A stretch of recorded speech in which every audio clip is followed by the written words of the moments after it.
My youngest son and his wife recently purchased this 1950s ranch.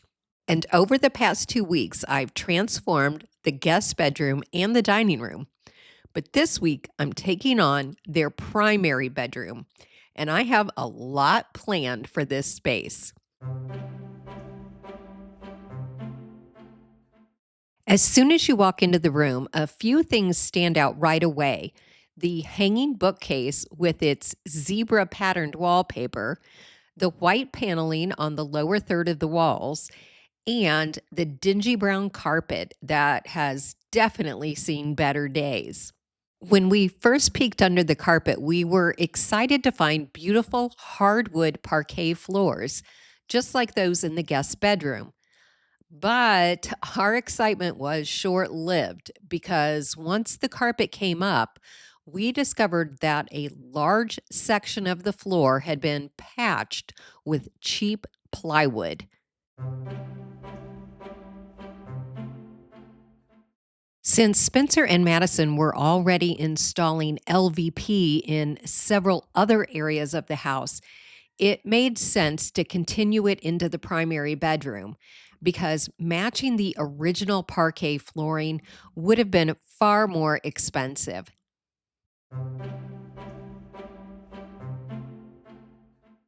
Once the new flooring was in place, I was ready to give this room a fresh look with some paint. But before I could do that, I needed to tackle a few issues first, starting with removing that zebra wallpaper from the bookcase. The top pattern layer came off pretty easily, although I did need a little wallpaper remover spray for a few stubborn spots.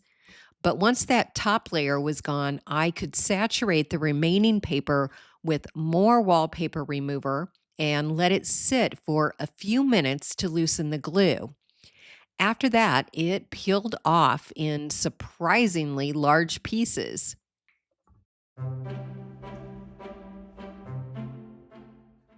Although I rather liked the navy blue walls, Madison was hoping for something much more neutral. So I started prepping the room for paint by taking down the curtains and curtain rods and filling the screw holes with spackle. Since I was also painting the paneling on the lower half of the walls, I decided to remove the old wall plates that covered coaxial cable connections that were no longer being used. To fill the hole, I first pressed a small piece of cardboard into the opening and then covered it with caulk. Once the caulk had dried, I spread some spackle over the top, which I later sanded smooth before painting.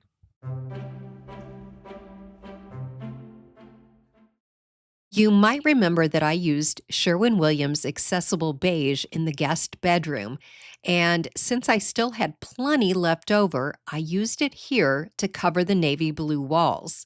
And that dark blue was pretty saturated, so it took two coats to completely hide it. While Accessible Beige keeps the room feeling light and neutral, adding Sherwin-Williams Tony Taupe to the lower paneling creates contrast and depth. Since Tony Taupe is 2 shades darker than Accessible Beige on the Sherwin-Williams color wall, I knew the two colors would work well together.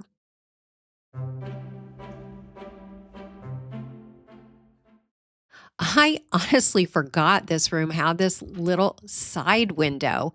Since it's tucked so close to the corner, it's a bit awkward. I'm going to reuse the curtain rods from the larger windows and add a new rod over this small side window.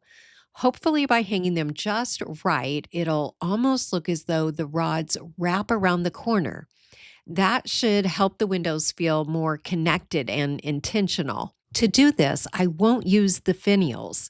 So the end of the small rod will butt up against the wall, and the end of the longer rod will butt up against the small rod, so that it almost looks like one continuous rod turns the corner. I love the look of pinch pleated drapes, and these Amazon finds were such a bargain. They even came with the hooks and rings for hanging, and only cost $12 a panel. They look so much more expensive than that.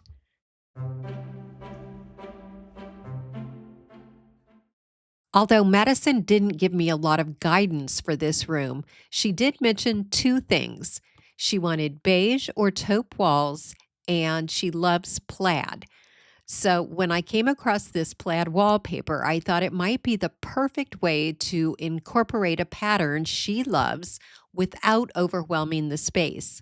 Unfortunately, I didn't notice until it arrived that it wasn't peel and stick wallpaper, but rather pre-pasted wallpaper. That wasn't necessarily a deal breaker, but it did mean I'd have to install a little differently than I had originally planned. So when you're hanging pre-pasted wallpaper, you really want to make sure that you have a sharp blade to cut with, because the paper is damp and so it tears really easily. And if you're using one of these little cheap utility knives like I use all the time, you're going to want to snap that end off so that you have a fresh blade for pretty much every single cut. And be sure that you have a damp rag nearby, because you want to immediately wipe away all of that excess paste that squishes out. And you'll be surprised at how much squishes out. See all that? Woo!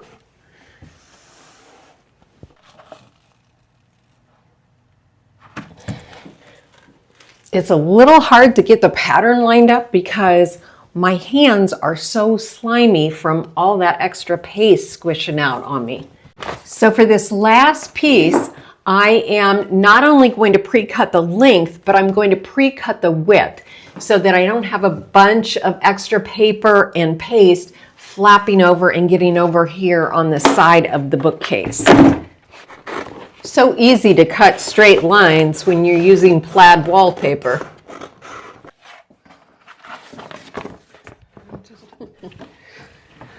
I had it going sideways.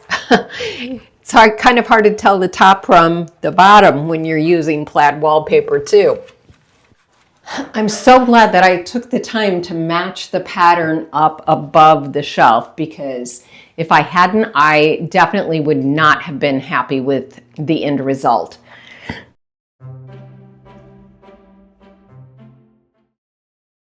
I wanted to make sure there was no wallpaper paste on the floor before I brought in the rug.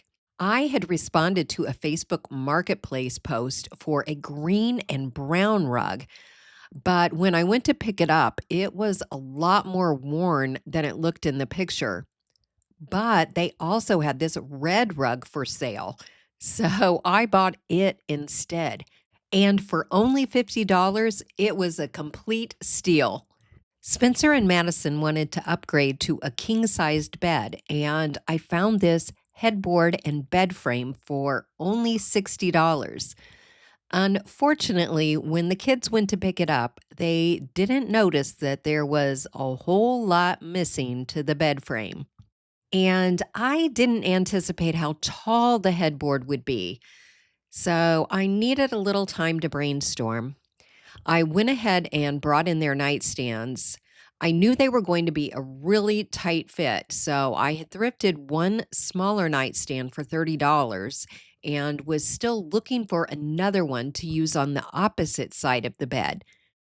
Rather than buying a bunch of wood and all new screws to rebuild the bed frame, I decided it would be more budget friendly and time friendly just to buy a metal bed frame. But surprisingly, all the king-size metal bed frames on Facebook Marketplace were actually more expensive than buying a new one from Amazon. So that's what I did. But when I got the frame assembled, I realized that the metal legs actually sat just inside the headboard legs. So how was I going to attach them together? I bought a flat metal brace long enough to span both legs. Then I used machine screws and nuts to secure the brace to the holes in the metal legs, and wood screws to fasten the brace to the wooden headboard legs. Now that we have new flooring and fresh paint in here, we can start turning this space into an actual bedroom. And the most important part of that, in my opinion, is the mattress. And so I want to thank Brooklyn Bedding for sponsoring today's video. We've had Brooklyn Bedding mattresses in our house for years. And we got one for our oldest son and daughter-in-law when they bought their new house about a year ago.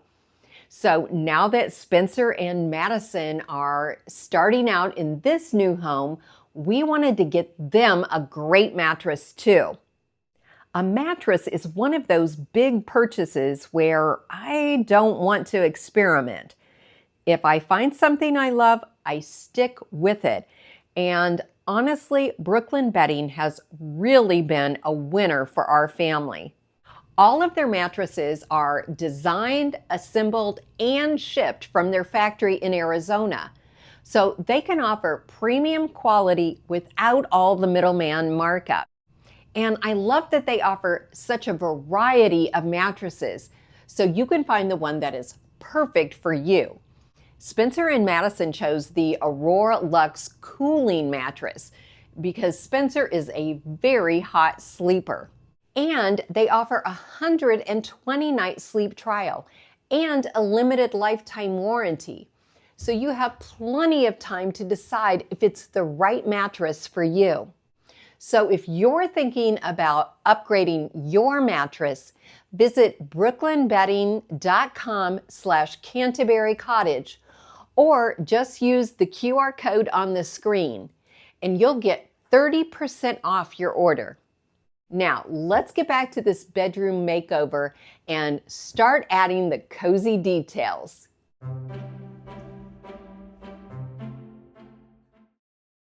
A close friend was getting rid of some office furniture, so we stopped by to take a look, and we ended up bringing home a couple of pieces, including this nice upholstered chair.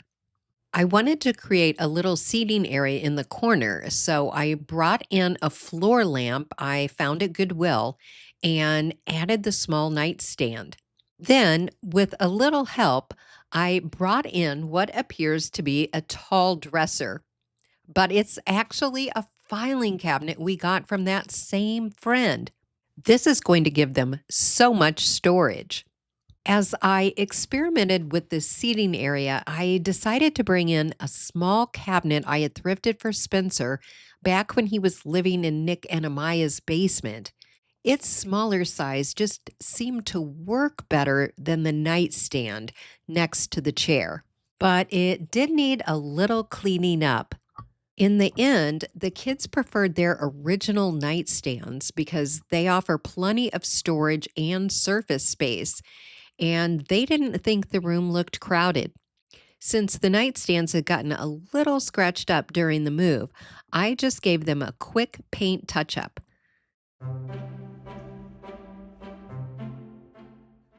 To add those finishing touches, I looked through the decor they already owned and then filled in the gaps with a variety of thrifted finds, including textiles and vases. Since the dresser is so tall, I felt like I could decorate the top more fully and didn't need to leave as much empty space for everyday use like I would on the nightstands. Rather than placing lamps on the nightstands, which would block some of the limited natural light coming through these windows, I chose to install remote-controlled sconces inside the bookcase. That way, each sconce can be operated independently, giving them plenty of light without taking up any surface space. Luckily, these were very easy to install because each one comes with a magnetic mounting bracket. For the top shelf, I went with some traditional bookcase styling, using books and a couple of items I found on sale at Dollar General, including an hourglass and a large chess piece. I found what I thought was the perfect landscape image to hang between the sconces. I downloaded it from a public domain website and had it printed in a large format through the Walmart Photo Center. Then I placed it in a thrifted frame I already had. Unfortunately, once I hung it up, I felt it looked a little too small for the space. Although I kept my eye out for a larger frame at my favorite thrift stores, I eventually decided to hang this picture elsewhere and use a larger piece of artwork that Madison already had. But while I was hunting for a frame, I spotted this large bird print and immediately thought it would be perfect for the room. The black frame tied in nicely with the nightstands, and the red tones in the birds picked up the reds in the rug. I added a round mirror to provide a nice contrast to the angular lines of the dresser and the bird artwork. I had originally thrifted these beautiful floral prints for the dining room, but after uncovering what was likely the home's original 1950s mural, I decided to use them here in the bedroom instead. Don't you just love these gold frames? I hung the landscape print and an interesting estate sale find above the small table in the seating area. And then I used a few smaller prints to fill in some of the remaining blank spaces. I always feel that the bed should be the focal point of any bedroom and arranged so it's the first thing you see when you walk through the door. And with the unusual hanging bookcase in this room, this bed is definitely going to make a statement. I wanted one of the bed pillows to pick up some of the red from the rug, but I couldn't find exactly what I was looking for. And since the solid red pillow felt a little too bold, I decided to go with a floral pattern instead. Although the metal bed frame legs are barely noticeable, I wanted to disguise them a bit anyway.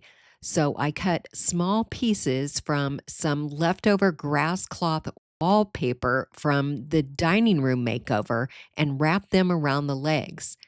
I think the texture and color help them to blend right in with the bedding. Let's look back at how this room started. A bookcase with blinding zebra patterned wallpaper, short curtains that made the windows look small, highly contrasting navy and bright white walls. And oh, yes, let's not forget the dirty brown wall to wall carpeting. And now let's see how it looks today.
Thanks so much for watching today. And if you missed the first two episodes of this Ranch Reno series, I've linked them here for you.